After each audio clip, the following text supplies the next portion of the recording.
सभी साथियों को मेरा नमस्कार। स्वागत है आप सबका आज 19 अप्रैल के जनसत्ता विश्लेषण में।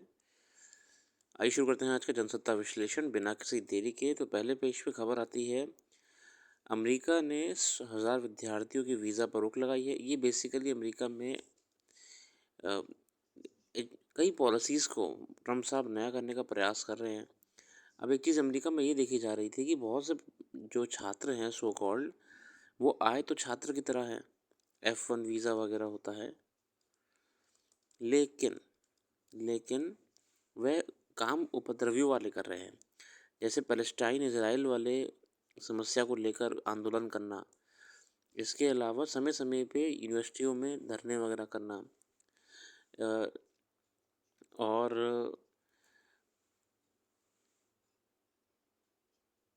तमाम प्रकार के भेदभाव अभियान चलाना। तो ऐसे लोगों को अमेरिका ने बोला, पढ़ने आए थे तो पढ़ाई करो, नहीं आए हो तो वापस से अपने देश चले जाओ। तो इसलिए लगभग 1000 विद्यार्थियों की वीज़ा पर रोक लगा दी है, और इसके अलावा जो विद्यार्थी ऑलरेडी वहाँ पे एनरोल्ड थे, उन सबको भी कहीं न कहीं एक नई मुसीबत में डाल दिया है। अगली खबर आती है, भगवद गीता व नाट्यशास्त्र की पांडुलिपियाँ विश्व स्मृति रजिस्टर में अंकित की गई हैं। यहाँ पे हम बात करते हैं, यहाँ पे वर्ल्ड हेरिटेज रजिस्टर होता है, विश्व स्मृति रजिस्टर। ये मेमोरी रजिस्टर जो होता है आपका, इसमें वर्ल्ड के बेस्ट या बहुत ही हिस्टोरिकली इम्पोर्टेंट चीज़ों को रखा जाता है। यूनेस्को के अनुसार 72 देशों और 4 अंतर्राष्ट्रीय संगठनों की वैज्ञानिक क्रांति, इतिहास में महिलाओं के योगदान और बहुपक्षवाद की प्रमुख उपलब्धियों और प्रविष्टियाँ विश्व स्मृति रजिस्टर, वर्ल्ड मेमोरी रजिस्टर में शामिल की गई हैं। इनमें मानवता की दस्तावेजी विरासत के रूप में पुस्तकें, पांडुलिपियाँ, मानचित्र, तस्वीर व रिकॉर्डिंग शामिल हैं। तो ये हमारे यहाँ पे भगवद गीता और नाट्यशास्त्र को इंक्लूड इसमें करा गया। ये हमारे लिए बहुत बड़ी खबर है, बहुत ही पॉजिटिव खबर है। तो चलिए आगे बढ़ते हैं आज के संपादकीय की। संपादकीय इस क्रम में रहने वाले हैं, संवेदना का लोभ, दावा और भ्रम, विलुप्त जीवों के जीवन का संकट। संवेदना का लोभ एक बड़ी विडंबना है कि जिस देश में पालतू पशु और मनुष्यों को सदियों से नाता रहा है और जिनके कुशल और भरोसेमंद साथी होने की कई किस्से प्रचलित हैं, वहाँ पशुओं के प्रति क्रूरता की घटनाएं शोक पैदा करती हैं। गौरतलब है कि पिछले दिनों मध्य प्रदेश के मुरैना और भिंड जिले में कुत्तों से हुई बर्बरता के साफ है कि जानवरों के प्रति दया की भावना गुम हो गई है। भिंड में लाठी डंडे से पीट कर 3 मासूम पिल्लों को इसलिए जान ली गई क्योंकि ये घर के बाहर बैठे थे। पशुओं से जिस तरह क्रूरता हो रही है, उसे लगता है कि लोगों में संवेदना और करुणा का लोप हो गया है। बहुत ही बात यहाँ पे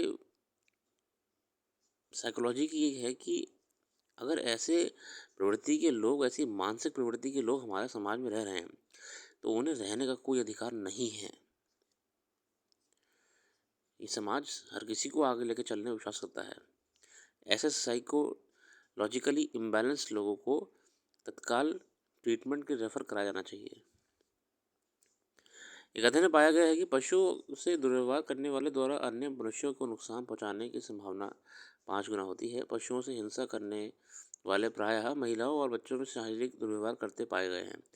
हमारे यहाँ कुछ पालतू पशुओं की देखभाल की परंपरा रही है, मगर अक्सर ऐसी घटनाएं सामने आती हैं जिन्हें बिल्लियों, कुत्तों और सांडों और अन्य पशुओं के साथ क्रूर बर्ताव होता रहा है।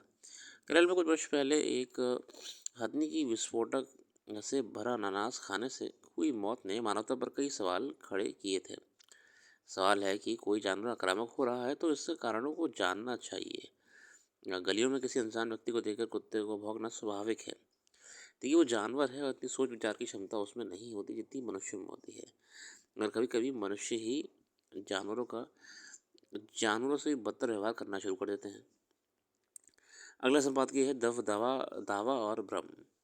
सही है कि हाल के दशकों में ज़्यादातर प्रतियोगी परीक्षाओं की तैयारी के क्रम में कोचिंग संस्थान की भूमिका बढ़ती गई है। बल्कि आज स्थिति ये हो गई है कि शिक्षा जगत के दायरे में इसे कोचिंग उद्योग के नाम पर जाना जाने लगा है। तो कोचिंग उद्योग कहते हैं, इंडस्ट्री कहते हैं।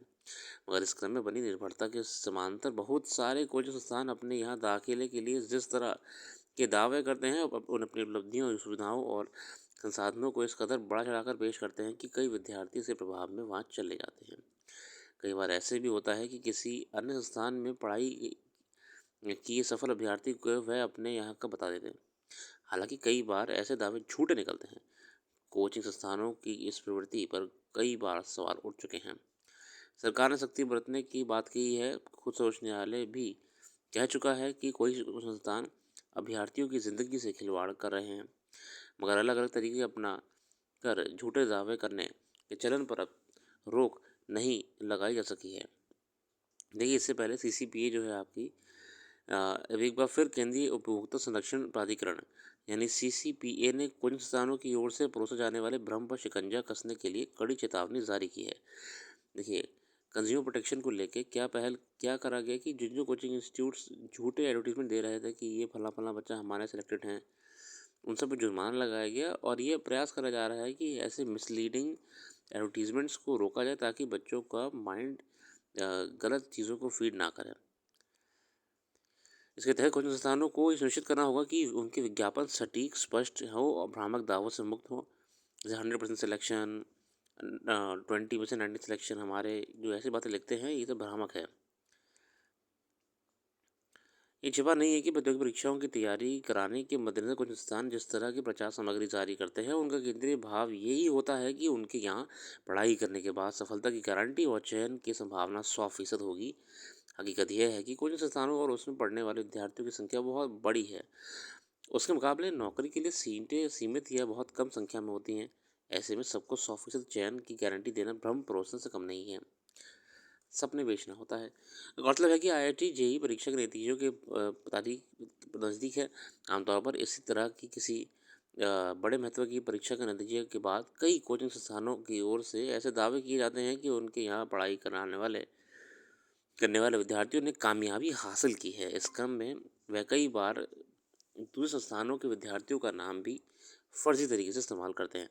ये फेक सिलेक्शंस दिखाना वगैरह ये तो हम जानते हैं कि बहुत बड़ी प्रैक्टिस हैं जो चलाई जा रही हैं, मगर फिलहाल अब कंज्यूमर प्रोटेक्शन को लेकर सीसीपीए भी काम कर रही है यहाँ पे।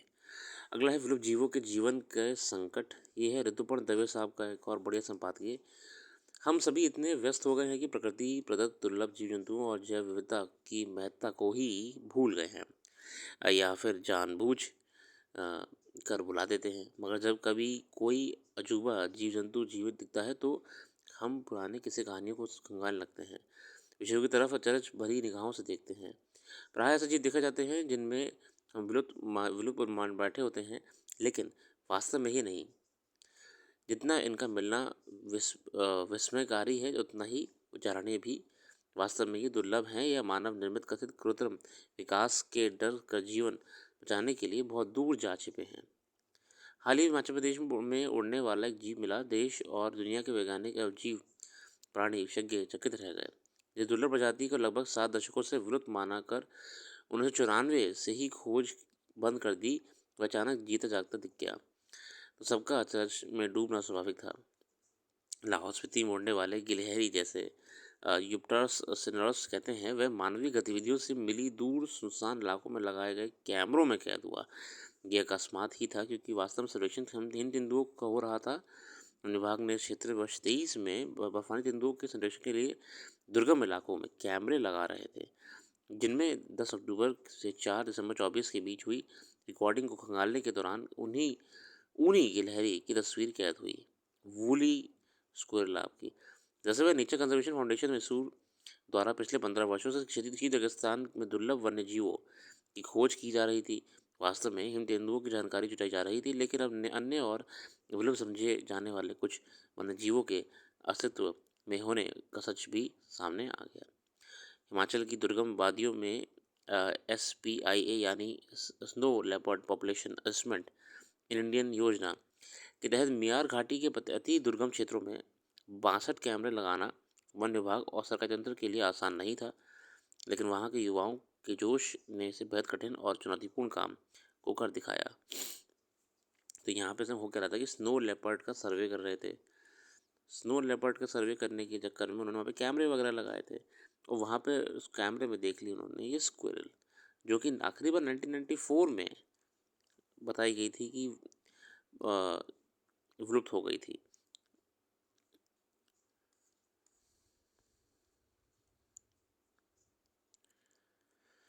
आगे बढ़ते हैं।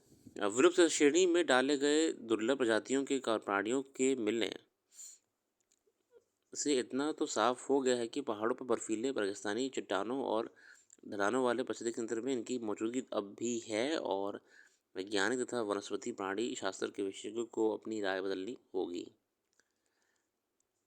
की तो है जैव विविधता, अनुवांशिकी, प्रजाति, पारिस्थितिक तंत्र और कामकाज की विविधता जैसे 4 हिस्सों में बांटी हुई है।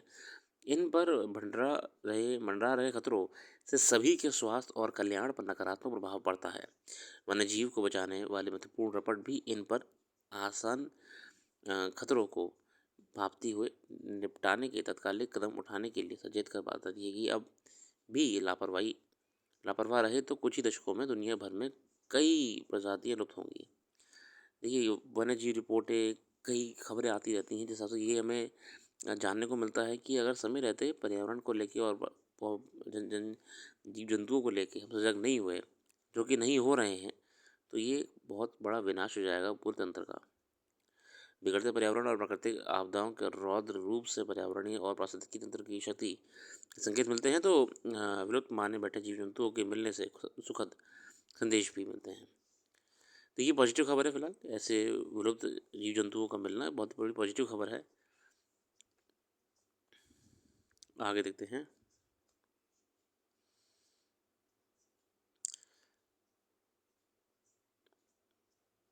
फिलहाल खेल जगत में से कोई विशेष खबर नज़र नहीं आ रही है क्रिकेट के अलावा, तो आज के लिए इतना ही रखते हैं।